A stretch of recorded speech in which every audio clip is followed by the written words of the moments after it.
Good morning. Today we're going to talk about nouns. So let's begin by going over the objectives for our noun unit.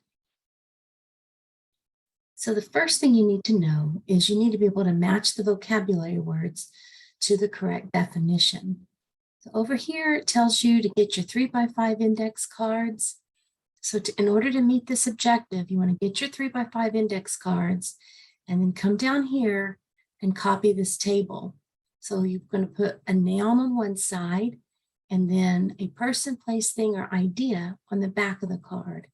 And then as you're studying this week, go through and try to memorize that definition. Just go through it over and over and over. So we've got quite a few different types of noun, giving you some examples over here on the far right column. But look through those, so we'll go over this in just a minute. All right, the second thing you need to do is to be able to identify a noun within a given sentence. And we'll spend some time talking about that. And then the last thing you need to do is classify nouns as either common, proper, collective, concrete, abstract, singular, plural, compound, countable, and uncountable. So those are the objectives that you're going to have to be able to do in order to meet the objectives for this lesson. And we'll talk about all that in just a little while. All right, the second thing, let's go over the bird's eye view of nouns. What background knowledge do I need to understand this concept? Well, this is our first lesson that we're dealing with. It doesn't have a set list of words to memorize.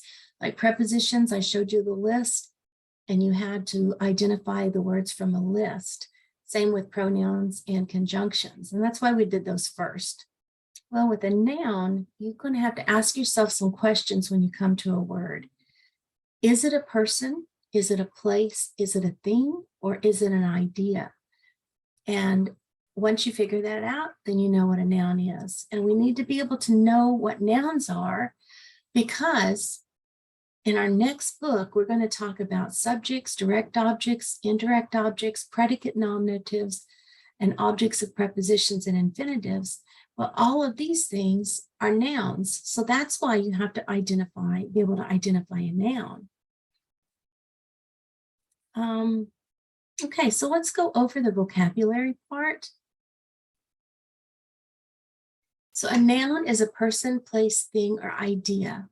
So right now, I want you to look around in your room, wherever you're working, and see if you can find 5 nouns. Do you have a table or a desk? That would be a noun.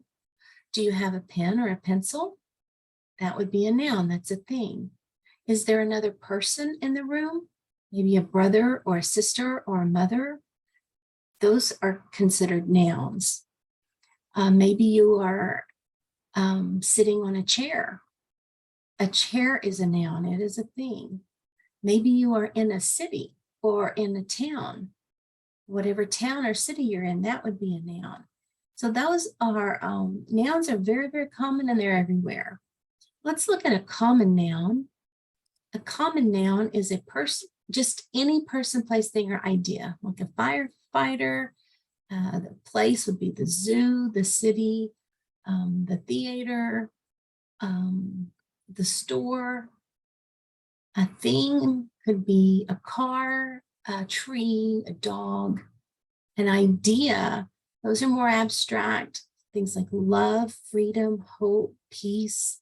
Those would be considered common nouns. Now, sometimes we can classify one noun in more than one way.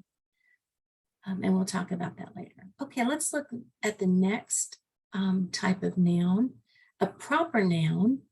And it names a specific person, place, thing, or idea. And it is always capitalized. So what is your name?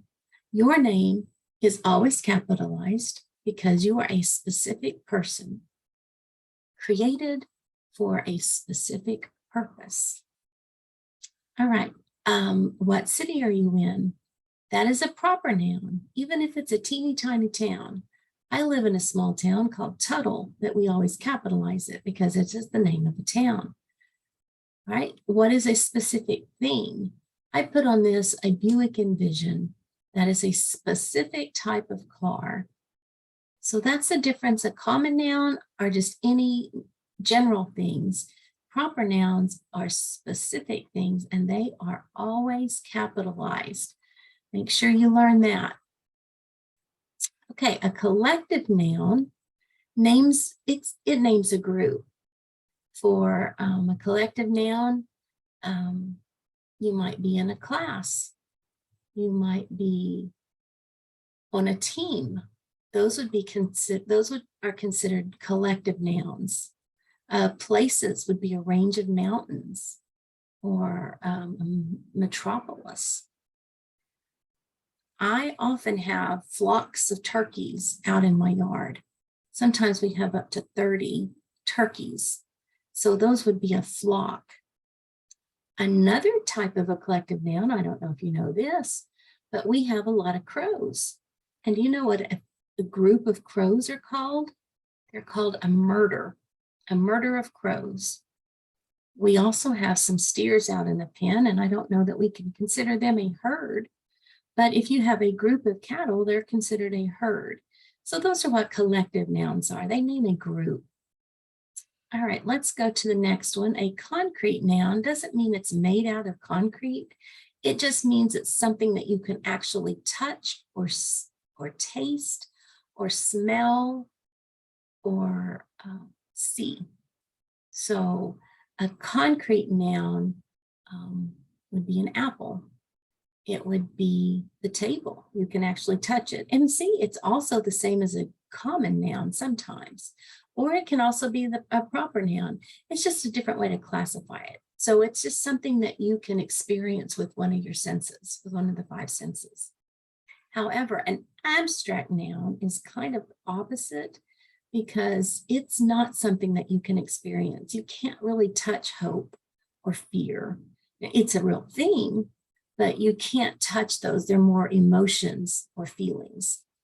So hope, fear, dismay, elation, those are feelings or concepts. You can't touch freedom, but you can certainly know what it happens whenever it's gone. So those are abstract nouns. The next kind of noun we have are compound nouns, and those happen whenever you form 2 other nouns, like houseboat or firefly, airline, grasshopper, teacup.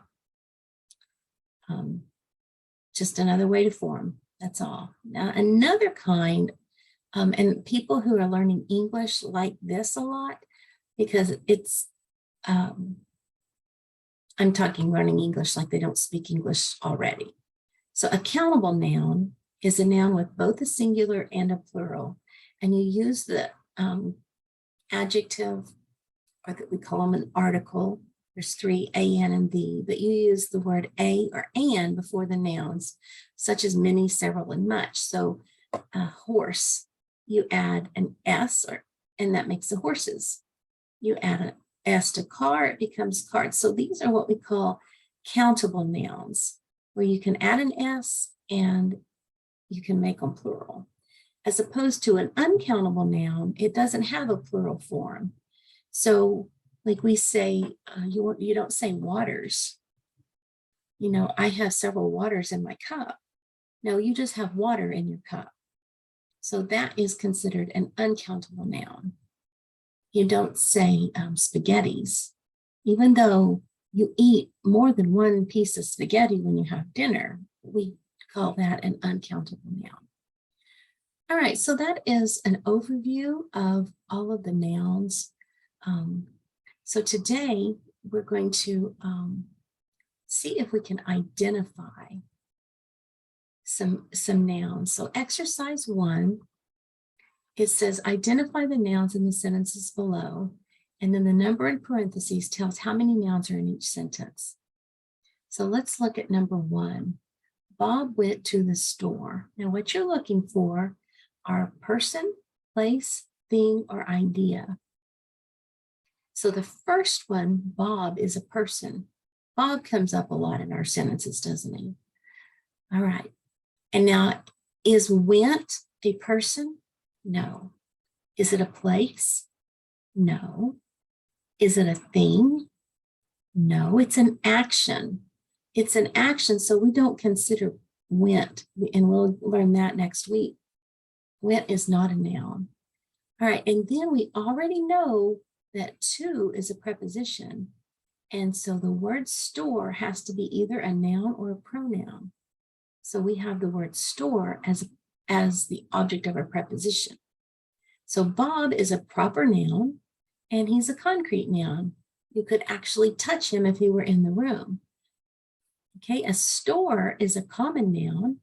It's a concrete noun. If you went there, you could actually touch it. And it's a countable noun because if you add an S, you make it plural. All right.